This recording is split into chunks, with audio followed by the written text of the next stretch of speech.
Let's go back to the performance engineering workflow we already discussed yesterday. So we start with the preparation of the application. So this will be done using ScoreP. So we will insert some probes, some hooks into the application.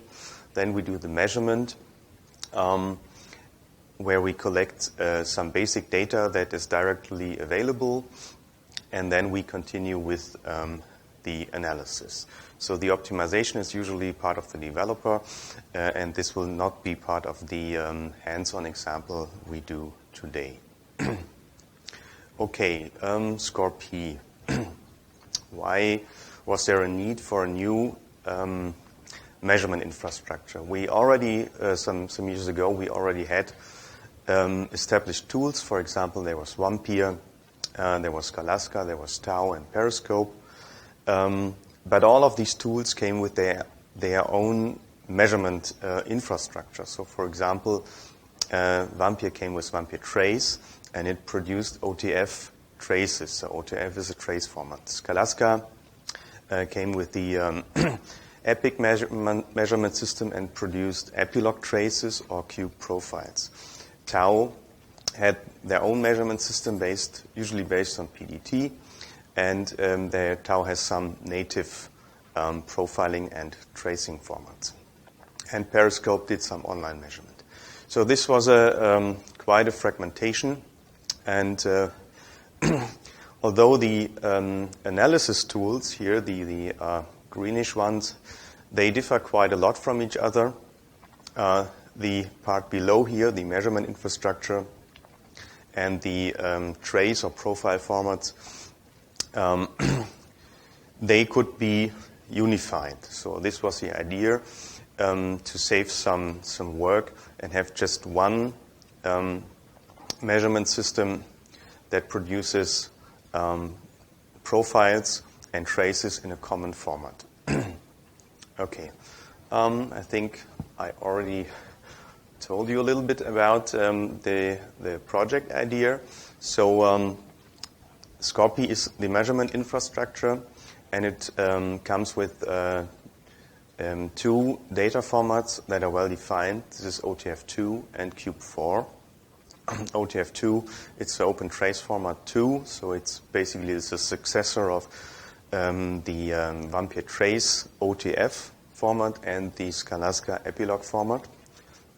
And Cube is the successor of the Cube profiling format that came with Scalaska.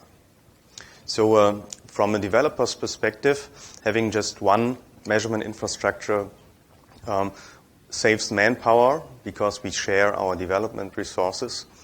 And we can invest the time that we save in developing this together into improving the analysis functionality and the scalability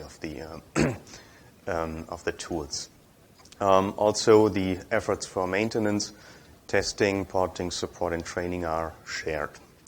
From a user perspective, so from your perspective, you just have to learn a single tool. So you have to learn how to use ScoreP in this case and how to deal with OTF2 and Cube4 output files. So you just have a single installation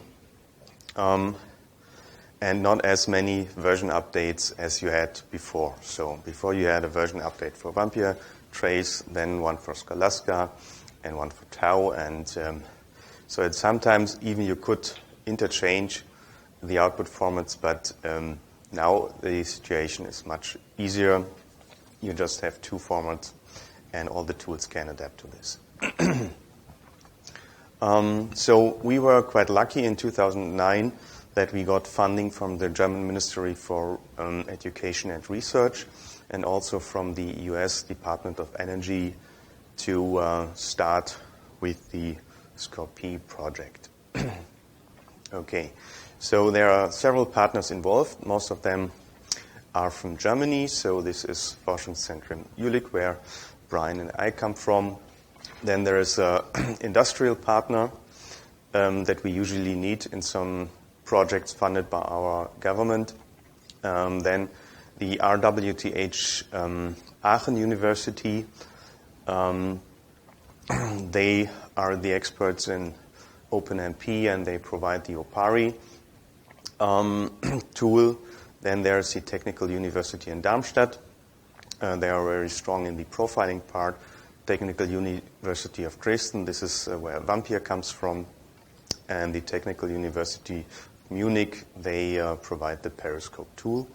And the University of Oregon with the Tau tools. Okay, so we had some ideas what functionality ScoreP should provide. So we are targeted to HPC.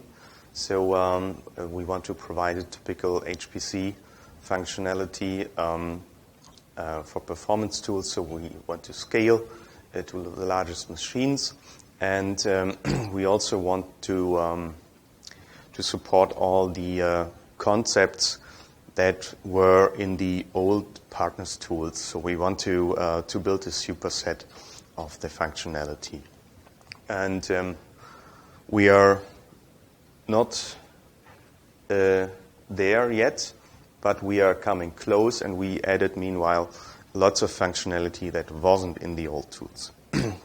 So our basic means of getting information about what's going on in the program is instrumentation. So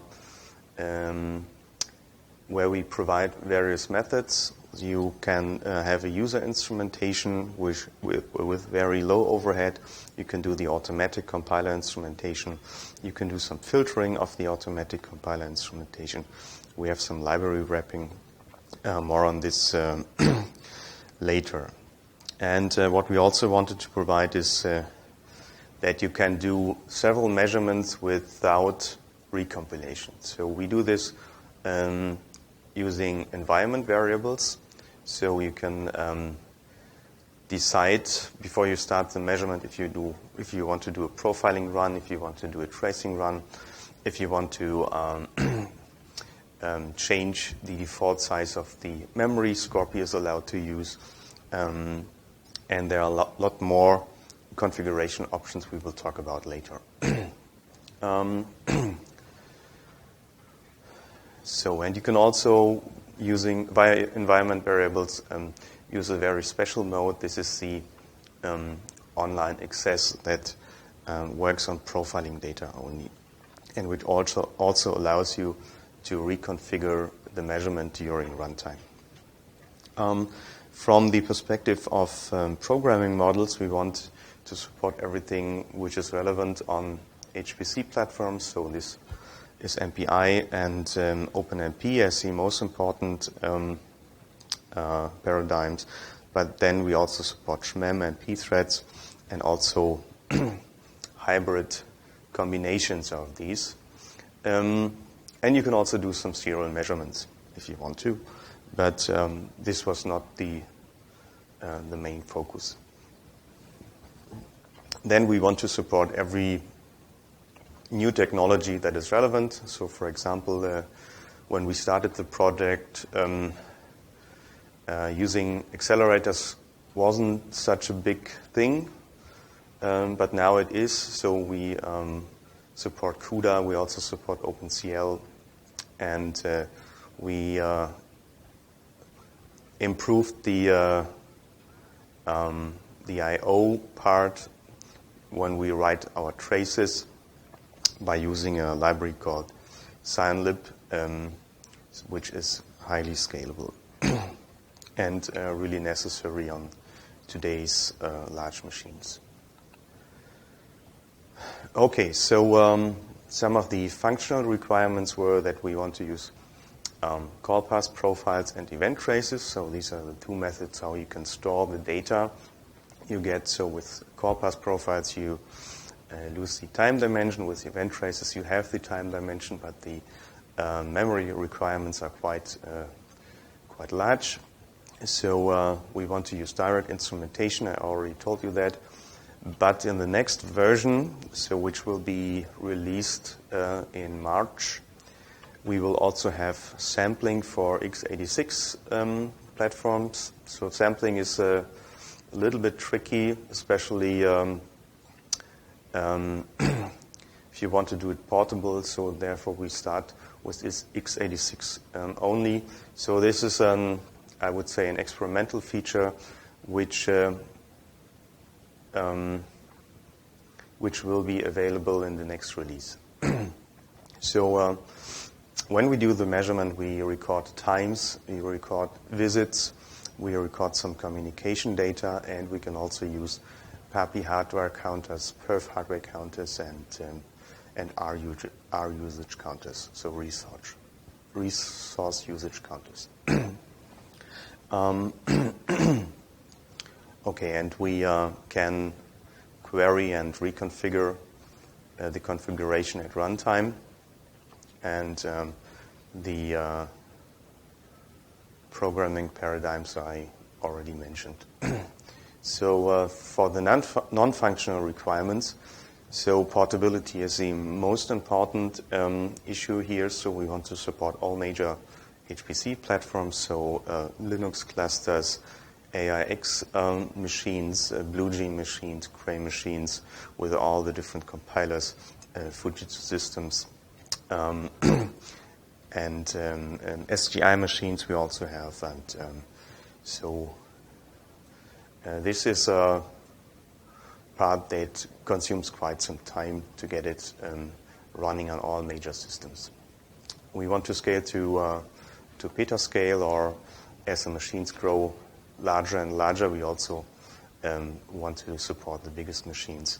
So far, we were able to run on the full BlueGene machine in Jülich with 1.8 million threads. This is at the moment just in the development branch, but this will be in the one of the next releases. So we want to be robust. Therefore, we have a large test suite that runs after every commit to our repository.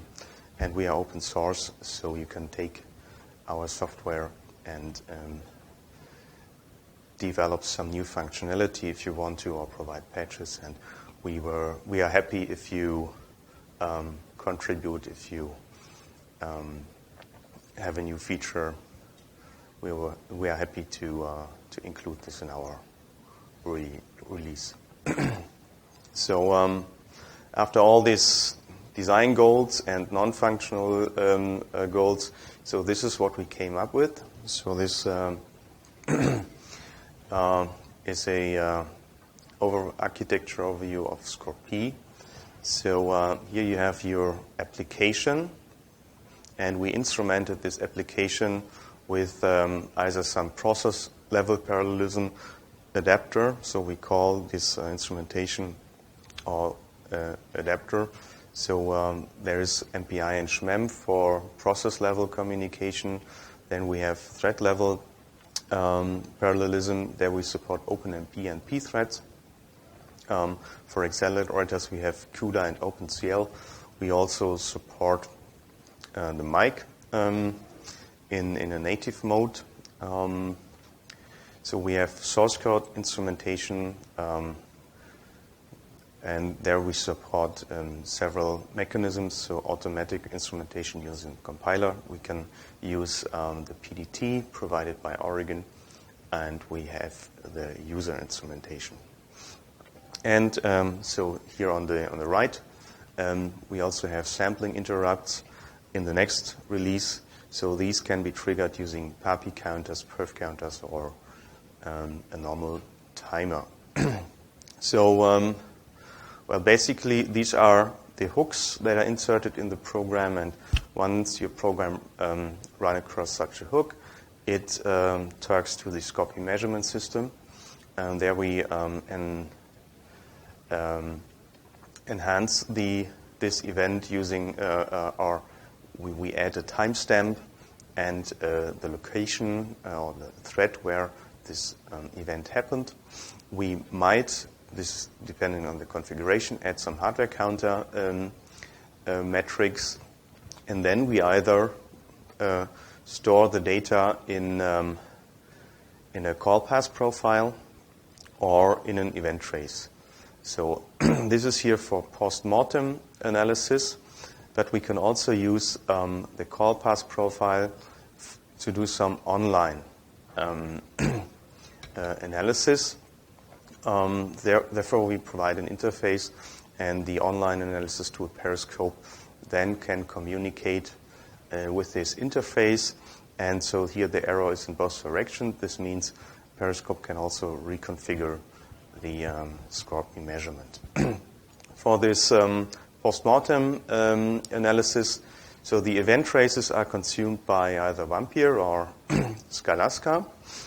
But as this format is an open format, you can also build your own tool that uses OTF2 traces.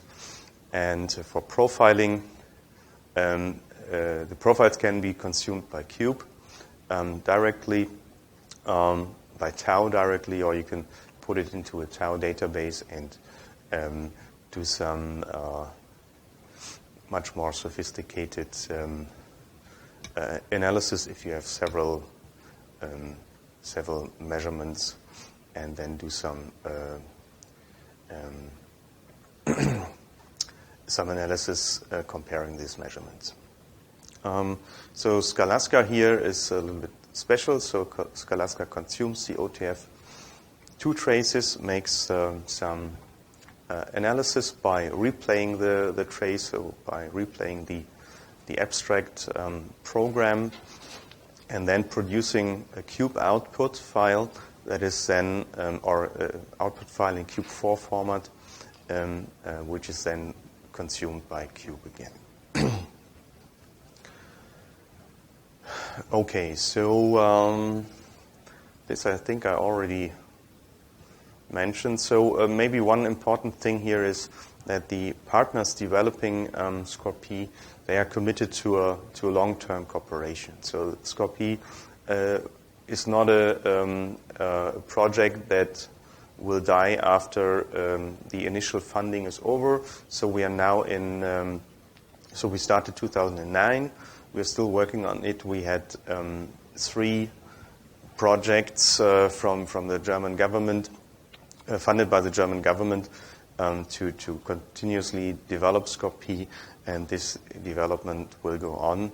So if you try to work with ScoreP, or if you start to work with ScoreP, you can be sure this will be there for a long time.